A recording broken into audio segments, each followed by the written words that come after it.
Salut à tous, je vais vous montrer tout de suite comment installer Google Currents sur votre tablette Zoom. Donc je vais d'abord ouvrir ma tablette. Donc Google Currents est en fait réservé aux Américains.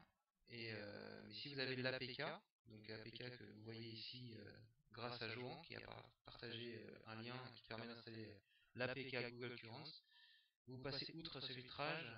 Donc vous pouvez utiliser l'application même si vous êtes en France ou dans d'autres pays.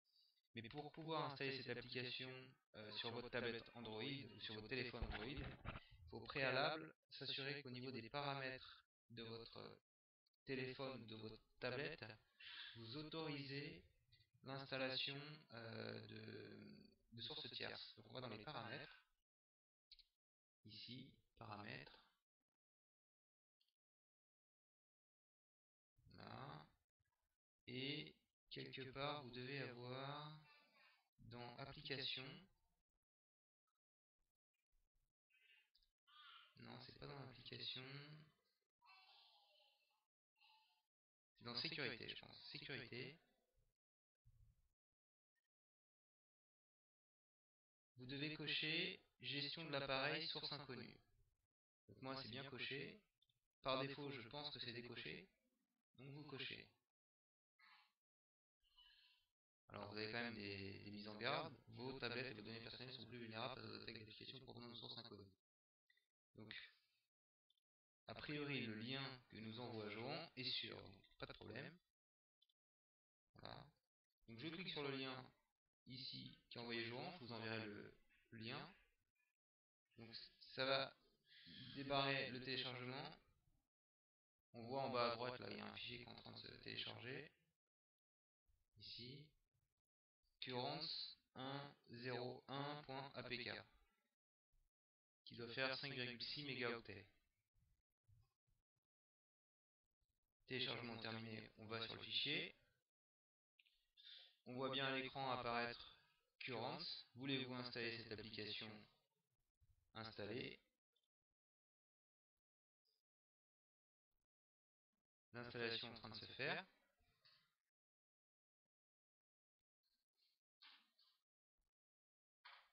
Et on a application installée qui va apparaître, on dit OK. Donc on peut la lancer, mais ce qu'on va faire, normalement ça crée un raccourci quelque part, non? Avant de la lancer, je vais aller dans le market et je vais regarder s'il n'y a pas de mise à jour, parce que je crois que le lien qu'a partagé Jean n'est pas la dernière version. Alors, en fait, j'arrive pas là directement quand je vais sur le market. Quand je vais sur le market, j'arrive ici. Une liste d'applications. Voilà, je dois arriver sur cet écran d'accueil. Vous appuyez sur la petite flèche en haut à droite qui indique qu'il y a des téléchargements. La flèche qui pointe vers le bas. Ça vous permet de lister toutes les applications, celles installées et celles qui nécessitent des mises à jour. Et on voit que Google Currents, en l'occurrence, a une mise à jour. Donc on fait mettre à jour, comme ça on part sur la version la plus au point. Accepter et télécharger. Donc là, au moins, là c'est quelque chose d'officiel de Google qui va arriver sur ma tablette, pas de problème, puisque ça vient du market. Mais avant, j'y avais pas accès, parce que je n'étais pas américain.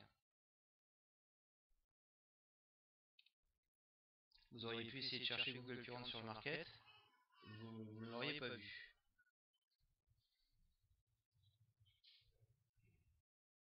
Donc la mise à jour est en train de se faire, on voit le petit signal en bas à droite. Mise à jour de Currents réussie. Ok, on va pouvoir lancer l'application. Alors, la liste des applications elle est là. Je vais ajouter un raccourci, on le voit ici là en haut à droite, Currents.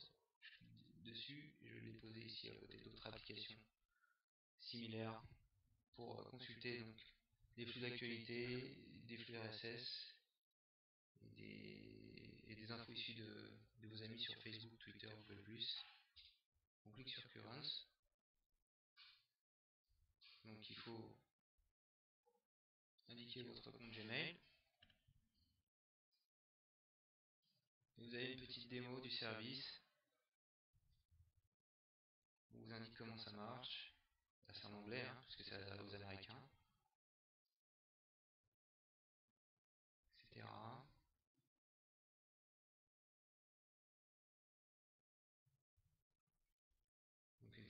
toutes les instructions. Vous faites down.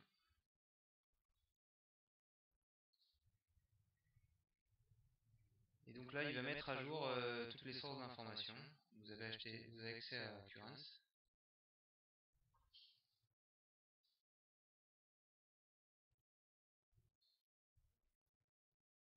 Voilà. Donc si je clique ici sur Pass Company, et c'est un peu long par rapport à Flipboard, ceux qui connaissent Flipboard. Vous voyez les accès aux articles. Sur celui-là par exemple. Alors, moi je sais pas si c'est comme ça sur votre tablette, mais ils ont un problème d'adaptation de la taille du texte sur les colonnes. C'est coupé à droite là. Donc pour régler ça, on va dans les paramètres. On sait pas là les paramètres. On revient à la page d'accueil. Il y a quelque part des paramètres. Là peut-être, non. Ah voilà, c'est là. Il faut aller à la page d'accueil de Currents. Dans les paramètres. Donc c'est l'espèce de roue là qui tourne, le maillon. Vous mettez text size, vous mettez à large. Je sais pas si c'est pareil sur les téléphones, mais sur ma tablette, ça a rangé le coup. Done. On revient sur Fast Company, sur l'article qui posait problème. Vous voyez, on peut lire, alors ça met du temps à arriver, on peut lire calmement les infos. Le texte n'est pas tronqué entre deux. Et donc, ce qui est génial avec Currents, c'est que n'importe quel éditeur peut créer son application Currents et la rendre disponible à ses lecteurs. Donc j'en ai créé moi ici janvier, où j'ai ajouté mes vidéos YouTube, mes statuts Google+, les articles de mes astuces, mes blogs, mon blog. Voilà. Donc vous pouvez naviguer comme ça sur mon site web. Hop.